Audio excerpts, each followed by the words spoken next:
Hey there, what's up YouTube? And what's up guys? It's Francis and Ed again. Welcome to the channel and my program. So tonight I just like to share with you guys some of the intels, some of the updates I have managed to gather from the Department of Immigration and Border Protection of Australia, and now renamed as the Department of Homeland Affairs, as they have updated and upgraded their website apparently. But still, one thing keeps intriguing me, and one thing never ceases to to change itself and to alter its own parameters, and that is the infamous, notorious Subclass 457 visa and its associated subclasses of visa, such as 186, 187, and etc. In short, these visas they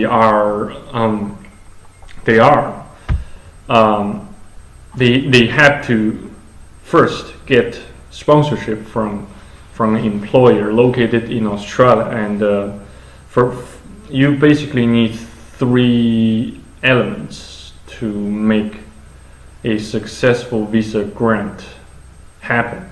One is the sponsor, the other is the nomination, an approved nomination, and then it's the visa application itself. That is you also the visa applicant. Many people began to lose hope and faith in Subclass 457 visa since the Department of Immigration and Border Protection, the Department of Home Affairs, formerly known as the Department of Immigration and Border Protection, has announced the replacement visa scheme for Subclass 457 visa, and those replacement schemes, they branched the visa replacement schemes into three separate streams, which also share some occupations, only, not all occupations, as far as I can tell you. First of all, the skilled migration list, along with the consolidated skills migration list, they have been merged into one. Not exactly merged, but the government has somehow, and somewhat altered the names of those occupations, and the some very specific criteria for each occupation they listed there.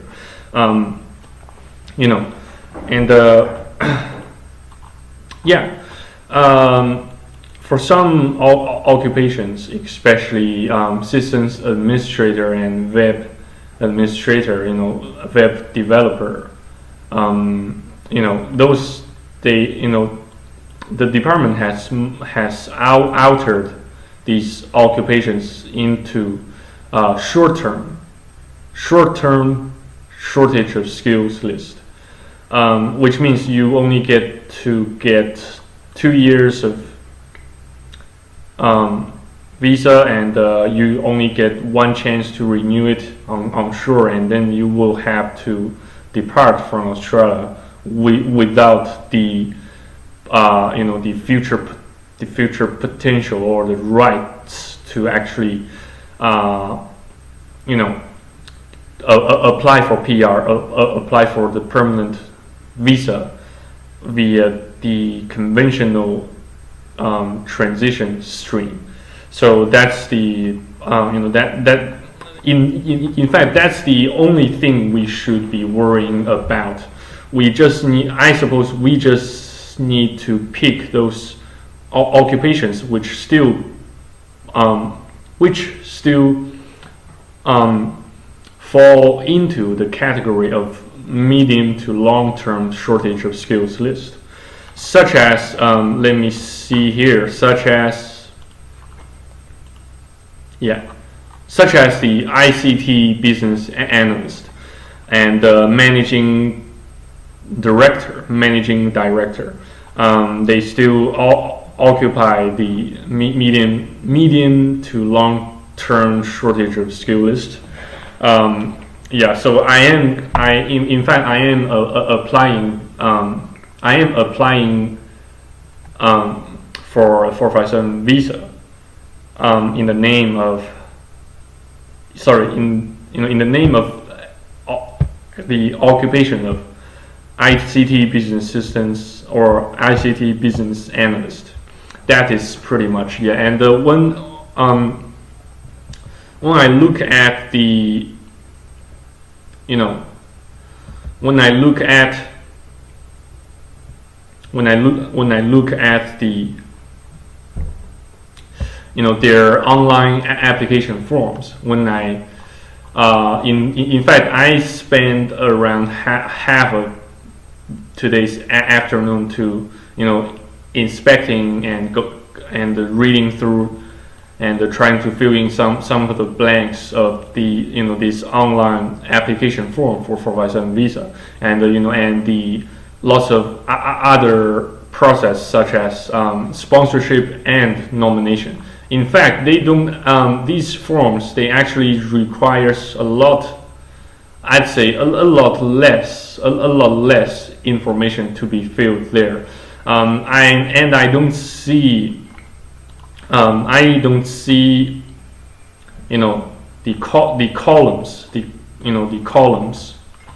the columns there, which requires you to fill in the specifics of the training benchmark your company or the company that is sponsoring you currently has.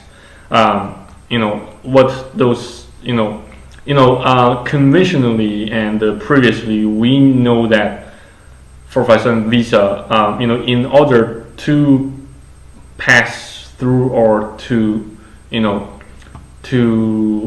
successfully receive a nomination and the sponsorship, that particular company has to prove that they have, or it already has got it already has made donations or funding to those training bodies such as TAFE institutions, those AKA those institutions and training organizations which tend to provide vocational training, characterized by diploma courses, advanced diploma courses, and certificate level 3rd or level 4th, and typically they don't actually provide courses that have higher levels than bachelor degree. That's the bachelor degree is the highest level of qualifications they can actually provide to you if they address themselves as vocational training institutes. Yeah, So back to the main thing of this. Vid. The Department of Immigration and the Border Protection of Australia no longer actually requires you to fill in that form. To fill in the previous form they actually got there. And what else? According to what I can see here, they are not even asking you to provide the certified copies of the the qualifications you obtained, and though they might still request those copies afterwards, after they saw those filled forms submitted by you. I don't know yet because I haven't actually submitted my applications, so I can yet answer the questions there. But it is somewhat a good news. It is a good news. The way I see it, the way I reckon it, the way how I reckon it, it sounds like a pretty good news, a great news even. And somehow it seems to me that they no longer requires that you pay the visa application fee up front. It seems to me that they have altered their system into something else, into something completely different, which is characterized by, by submission first, paying the fees later after you received, or after you get notified of the application outcome. Pretty good, right? Don't you agree? So perhaps you guys are feeling like submitting the application or beginning to apply for it, but I still highly recommend that you take caution. You need first to to prepare those documents beforehand. Prepare all the required mandatory documents beforehand. Perhaps the Department of Immigration and Border Protection will no longer ask, or they will no longer request any further documents, but to reject your applications directly. So that's what I heard, but I haven't actually been able to verify that claim, because I saw lots of claims, lots of news from local Chinese media in Australia claiming that the Department of Immigration and Border Protection will no longer request further documents to be submitted if the applications are actually incomplete. They will no longer ask you to complete the applications before marking or labeling your cases, your applications as failed or refused. So do take note of that. Do take note of that. Yeah. What else? What else do I need to say here? Yeah. Regarding self-sponsorship. Yeah, self-sponsorship. Perhaps. I'm not trying to advertise my business here on YouTube for this vid. Though I'm not trying to advertise that, but there's no but. I'm wondering if there's any of you guys have a business in Australia and you still don't have your visa renewed, and yet you wish to find someone to sponsor you. And in the meantime, I also need some other company to sponsor myself, so that we can actually do the cross sponsorship, which means your company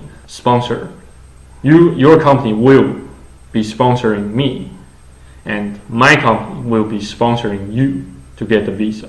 How does that sound to you? Perhaps it sounds like a pretty dumb and no-brainer idea.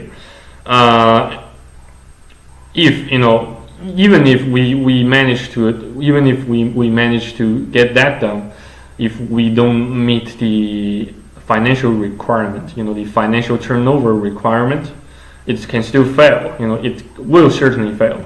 On that matter, feel free to speak to me on Google Hangouts, on Facebook. Sorry, not on Facebook. On WhatsApp. In fact, I have compiled a list of potentially adequate candidates for us to recruit, to build our business while we make our applications for the 457 visa, or even 186, the direct entry stream of permanent visa, subclass 186. Anyway, guys, I hope I have made my points clear to you guys so far. So if you have any questions, feel free to ask away. Feel free to post it below this video clip. I will try my best to answer each and every one of them while I still have time, though. But I can't promise to comment each and every replies you send me there. So anyway, guys, have a great day or a great night. Stay blessed. Stay awesome. I shall see you on the next video on YouTube. Have fun and stay tuned. Cheers. Bye bye.